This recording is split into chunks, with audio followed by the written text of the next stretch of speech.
Good morning everybody, welcome back to the next session of our C programming. Last time what we have studied? We have studied why programming is necessary. Programming की ना जो उसके बाद हम लोगों ने एक छोटा सा प्रोग्राम भी किया था. We had printed we love BPC, variables वगैरह देखा था, थोड़ा बहुत डेटा टाइप थोड़ा देखा था. उसी चीज़ को हम लोग क्या करेंगे आज कंटिन्यू करेंगे डिटेल्स में. ओके, डेटा से हम लोग स्टार्ट करते हैं. तो डेटा में हम लोगों ने क्या देखा था? हमारा जो डेटा होता है वो इंट और दूसरा क्या था हमारा फ्लोट. एक्चुअली नंबर डेटा है ये. This is the number data. Okay, तो वी हैव स्टडीड कि कोई भी वेरिएबल अगर मुझे डिक्लेयर करना है तो मुझे क्या लिखना पड़ेगा? Data type variable is equal to value. ये चीज हमको लिखना जरूरी है. ए क्या हुआ? तो a is a variable. A is a variable. The data type for a is int, integer and its value is 50. ये होता क्या है? हुआ क्या ये एक्चुअली? हुआ क्या एक्चुअली? ये रैम पे, this is a RAM, this is a RAM. ये रैम पे कहीं ना कहीं, रैम क्या है? एक फिजिकल डिवाइस है. इसमें मेमोरीज हैं, मेमोरी ब्लॉक है. तो किसी ना किसी मेमोरी ब्लॉक पे, suppose this is a random memory block, इस मेमोरी ब्लॉक पे क्या है? एक वेरिएबल पे क्या चला गया? वैल्यू 50 जाके स्टोर हो चुका है. ठीक है, तो यानी जो भी प्रोग्रामिंग में हम लोग प्रोग्राम करेंगे, कोडिंग लिखेंगे और कोड लिख के एग्जीक्यूट करेंगे तो वो सब जाके लोड होगा. ठीक है, तो this is int a is equal to 50. अच्छा है, और हम लोग ऐसा भी कर सकते हैं इंट ए और ए इजकल टू 50. यहाँ पे स्पेस दिया है, आप लोग दीजिए ना दीजिए, डजंट मैटर. तो this in this way we can declare a variable. Start करेंगे रैम का काम. पहले हम लोग को रैम का काम जानना जरूरी है, फिर उसके बाद हम लोग अब प्रोग्रामिंग में आगे बढ़ते जाएंगे. सपोज रैम का काम, पहले हम लोग को रैम का काम जानना जरूरी है, फिर उसके बाद हम लोग अब प्रोग्रामिंग में आगे बढ़ते जाएंगे. Suppose this is a RAM. ये हमारा एक रैम है, means random access memory. Okay, इसका काम क्या है पहले ये जानना जरूरी है. जब भी हम लोग कंप्यूटर को खोलते हैं, खोलते समय जो भी सिस्टम फाइल्स होता है, जो भी ऐप्स वगैरह होता है, सॉफ्टवेयर वगैरह होता है, वो कहाँ पे आके लोड होता है? रैम पे आके लोड होता है. क्या किया? एनी ऐप्स, कोई भी ऐप आप लोग खोलेंगे, सॉफ्टवेयर खोलेंगे, ओएस का file, system files etcetera, this all gets loaded on to the RAM. In the same way हम लोग यदि कोई भी कंपाइलर आईडी खोलेंगे, आईडी जो क्या सॉफ्टवेयर है, जैसे हमारा प्रोग्राम है डेव C++, ये भी एक सॉफ्टवेयर है. ये भी कहाँ आकर लोड होगा? रैम पे ही लोड होगा. सो अब हम लोग कोई कोडिंग करेंगे, सोर्स कोड लिखेंगे, इंस्ट्रक्शन लिखेंगे, और जब रन करेंगे तो कहाँ जाएगा? ये रैम पे जाएगा, और एग्जीक्यूट होने के लिए कहाँ जाएगा? यहाँ से निकल के CPU में जाएगा. तो ultimately this plays the vital role for our data. ठीक है,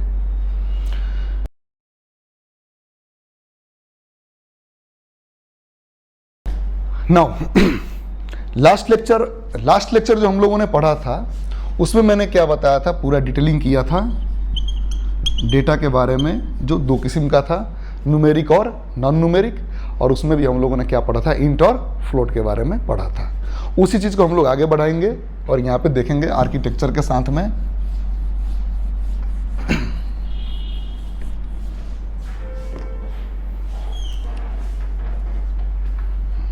डेटा, हम लोगों ने डेटा जो देखा था वो क्या था? इंट टाइप, फ्लोट टाइप था. यानी इंट का मतलब एक ऐसा डेटा जो नंबर होल्ड करे, और फ्लोट का मतलब एक ऐसा डेटा टाइप जो पॉइंट्स वाला नंबर को होल्ड करे. अगर मैं यहाँ पे लिखता हूँ int a is equal to 50, what does it mean? इसका मतलब क्या हुआ? तो एक वेरिएबल हुआ ए और उसका वैल्यू क्या हुआ? 50 हुआ, और ये किस टाइप का डेटा है, तो ये इंट टाइप का डेटा है, यानी इंट का मतलब एक इंटीजर टाइप का डेटा है। ये लिखने से रैम पे क्या हलचल होगा, क्योंकि सब फाइल्स जो भी है वो रैम पे ही लोड होता है, मैंने आगे बताया अभी आप लोगों को। तो फिजिकल मेमोरी रैम पे क्या होगा, कहीं किसी भी ब्लॉक पे एक स्पेस रिजर्व कर दिया जाएगा, उसका नाम ए दे दिया जाएगा और वहाँ पे 50 डाल दिया जाएगा। ये क्या होगा, फिजिकल एड्रेस होगा। क्या होगा, फिजिकल एड्रेस पे, यानी फिजिकल एड्रेस पे ए का वैल्यू 50 डाल दिया जाएगा। This is what happens and the same goes for float, double, strings या कोई भी अपना डेटा टाइप हो, सबके लिए वैसा ही जाएगा। So let's create a simple program, और प्रोग्राम का मोटिव क्या रहेगा, to print the name and four variables also. तो this is the templates, include stdio.h, int main, okay। तो let's recall the first program, we love bpc। हम लोगों ने किया क्या था, हम लोगों ने यहाँ पे लिखा था printf we love bpc, और इसको हम लोगों ने क्या कर दिया, कंपाइल करके रन कराया, तो स्क्रीन पे क्या आया था, वी लव बीपीसी आ गया था। चलिए इतना तक तो हम लोगों ने सीख लिया है। आज थोड़ा सा एक्स्ट्रा पढ़ेंगे हम लोग, RETURN, रिटर्न 0। आज हम लोग पढ़ेंगे, एक डेटा लेंगे और उस डेटा को क्या करेंगे, प्रिंट कराएंगे। Fine, we should declare the data and will print that data, means only we are playing with the printf command only।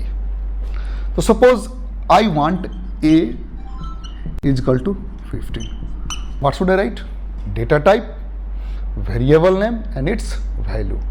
Now a is acting as a data of type integer and its value is 50। अब इसको मुझे print कराना है, मुझे 50 print कराना है। तो suppose मैं लिखता हूँ printf, printf ब्रैकेट में 50 लिखता हूं।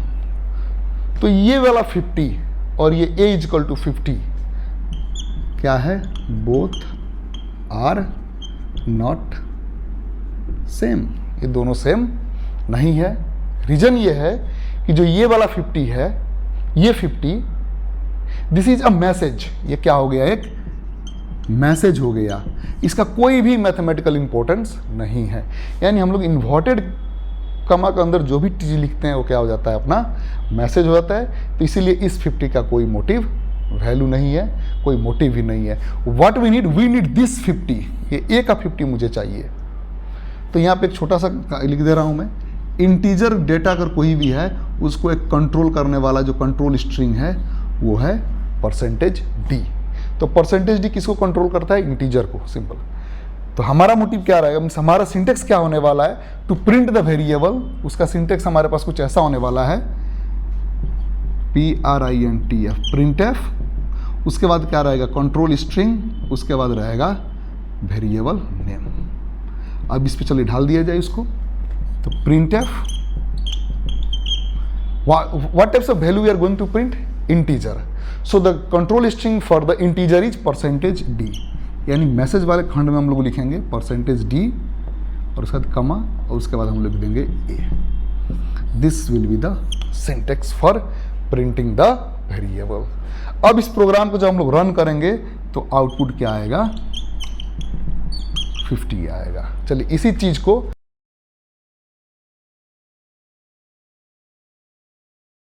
मैं इस प्रोग्राम में लाता हूं। अब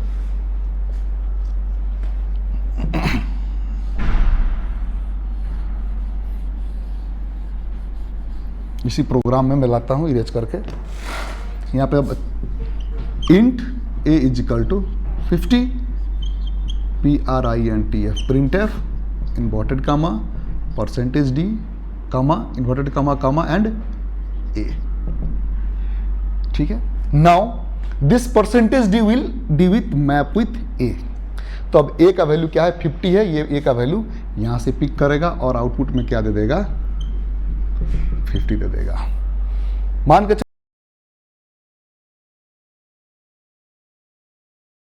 चलिए इसके साथ मुझे कोई मैसेज ही प्रिंट कराना है, तो हम लोग क्या कर सकते हैं, we can also use second line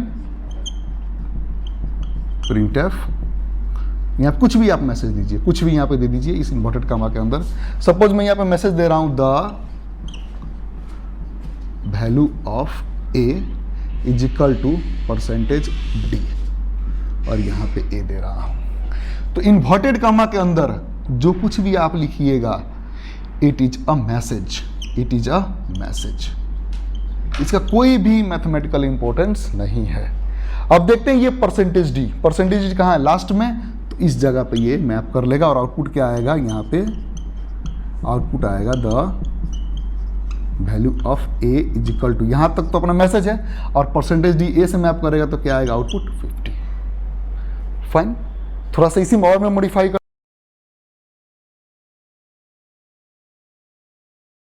करता हूं यहाँ पे। चलिए आगे यहाँ पे मैं मॉडिफाई करता हूं कुछ।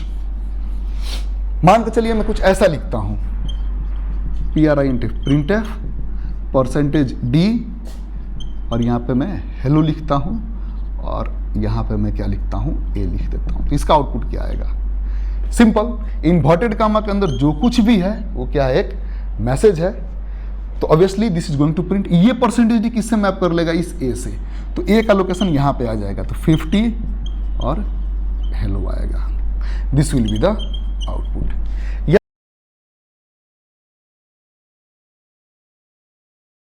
यानी इस एग्जांपल से हम लोगों ने क्या देखा, जिस जगह पे आप परसेंटेज डी लिखिएगा उसका रेस्पेक्टिव वेरिएबल उसी लोकेशन पे मैप करेगा, और इसमें भी यही देखा।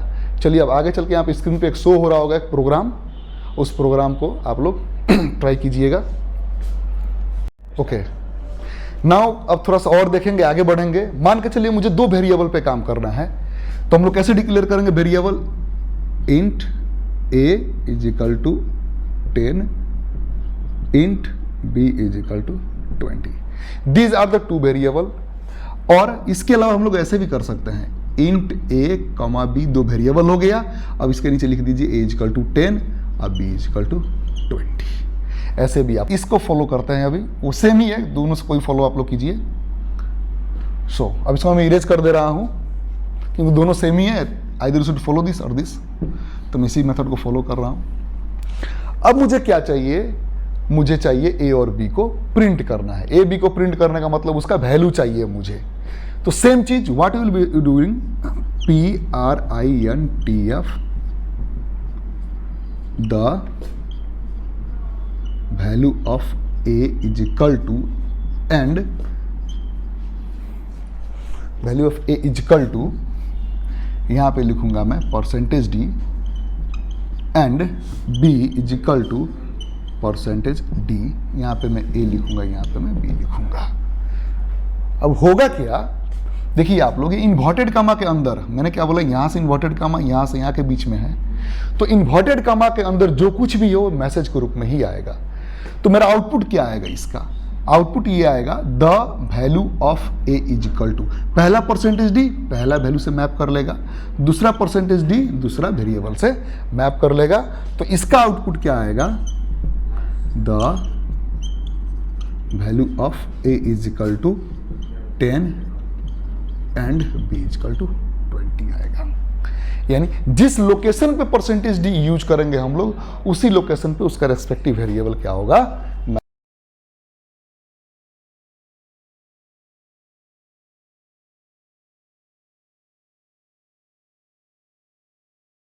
मैप हो जाएगा। ठीक है, थोड़ा और एग्जांपल देखते हैं ताकि प्रिंटएफ और अच्छा से क्लियर हो जाए अपना।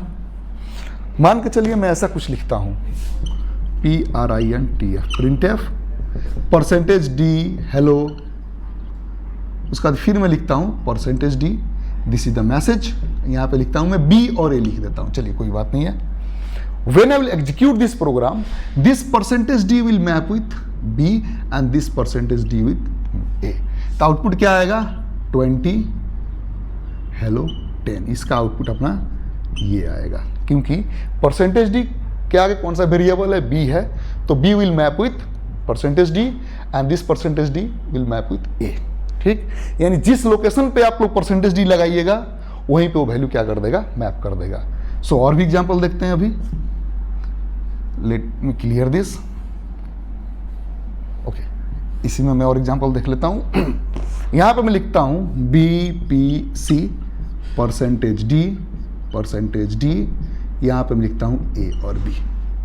तो अब देखते हैं यहां पे, दिस इज द मैसेज, इसका आउटपुट क्या आएगा, तो BPC, ये परसेंटेज D किससे मैप करेगा, A से, और ये परसेंटेज D B से, तो यहाँ आउटपुट आएगा 10 और 20।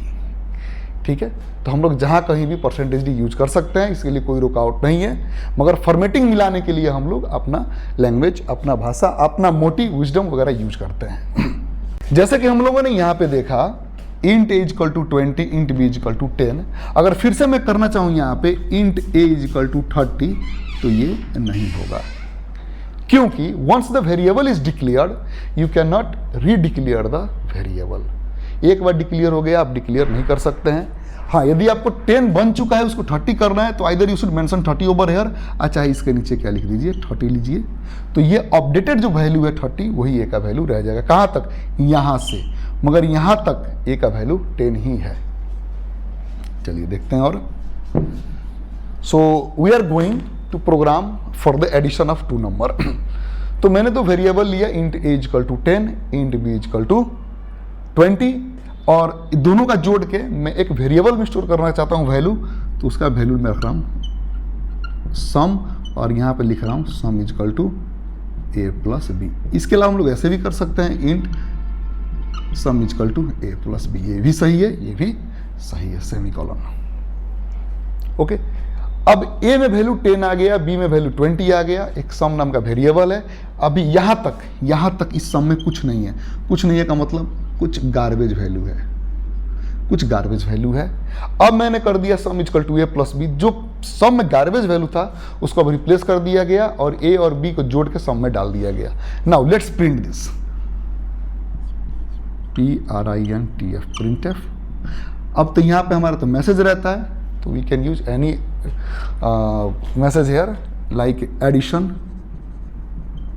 Is equal to percentage D मैंने कर दिया, और यहाँ पे मैंने क्या लिख दिया, सम लिख दिया। तो आउटपुट क्या आएगा, एडिशन इज इक्वल टू, ये परसेंटेज D किससे मैप कर लेगा, सम से, और सम में क्या हो चुका है 10 plus 20, that is 30। This will be our output. यानी जहां परसेंटेज D लिखोगे उसका रेस्पेक्टिव वेरिएबल क्या हो जाना है, मैप हो जाना है। इसको थोड़ा और फॉर्मेटिंग सुधार के बनाना है तो हम लोग कुछ ऐसा भी कर सकते हैं। यहीं पे यहाँ पे से मैं लिख दे रहा हूँ कोड को, printf, printf, यहाँ पे the sum of the sum of, ऐसा करके percentage D plus percentage D is equal to percentage D, और यहाँ पे मैं लिख दे रहा हूँ सम। ये वाला सम और ये वाला सम क्या है, इक्वल नहीं है। This is a variable, this is a variable, this is a variable, but this is a message. सो तो मैसेज के रूप में जब इस प्रोग्राम को रन करूंगा तो क्या आएगा, द के जगह द आ गया, ये सम के जगह सम आ गया, ऑफ की जगह ऑफ आ गया। ठीक है, एक छोटा सा एरर हो गया है यहाँ पे, यहाँ पे लिखना पड़ेगा मुझे ए बी सम। ठीक है, अब ये परसेंटेज D जो है ये A से मैप कर लेगा, ये परसेंटेज D B से मैप करेगा, और ये परसेंटेज D सम से मैप करेगा। तो ये परसेंटेज D किससे मैप किया, A से, और A का वैल्यू क्या है 10, तो आ गया 10, प्लस की जगह प्लस। ये परसेंटेज D B से मैप किया तो 20 आ गया, इक्वल टू की जगह इक्वल टू, और ये परसेंटेज D सम से मैप किया तो सम में क्या आ गया 30। तो this will be our respective outcome. Use किया है 3। मान के चलो ये मैं लिखना भूल गया, सपोज मैंने कुछ ऐसा कर दिया, तब क्या आउटपुट आएगा, द के जगह द, सम के जगह सम, ऑफ के जगह ऑफ, 10 के जगह 10 क्योंकि ये है, प्लस के जगह प्लस, ये परसेंटेज D B से मैप करेगा 20, इक्वल टू की जगह इक्वल टू। अब इस परसेंटेज D के लिए कोई वैल्यू, कोई यहाँ पे वेरिएबल नहीं है, तो यहाँ पे क्या आएगा, गार्बेज वैल्यू, यानी कुछ कचरा वैल्यू आ जाएगा, अपने मन से कुछ रैंडम वैल्यू आ जाएगा यहाँ पे। Rather than 30 will get the any random value, कुछ गार्बेज वैल्यू आ जाएगा। So that's all. तो तो आज हम लोगों ने क्या देखा, प्रिंटफ देखा, और उसके अलावा हम लोगों ने एक छोटा सा प्रोग्राम किया एडिशन का वेरिएबल के लिए, और प्रिंटफ पे हम लोगों ने थोड़ा सा आगे का सेशन कंटिन्यू किया। नेक्स्ट सेशन जो हमारा स्टार्ट रहेगा, हम लोग प्रिंटफ में ही अभी प्ले करेंगे, और नेक्स्ट सेशन में हम लोग थोड़ा सा एक्स्ट्रा फंक्शन पढ़ेंगे, that is the scanf. Thank you.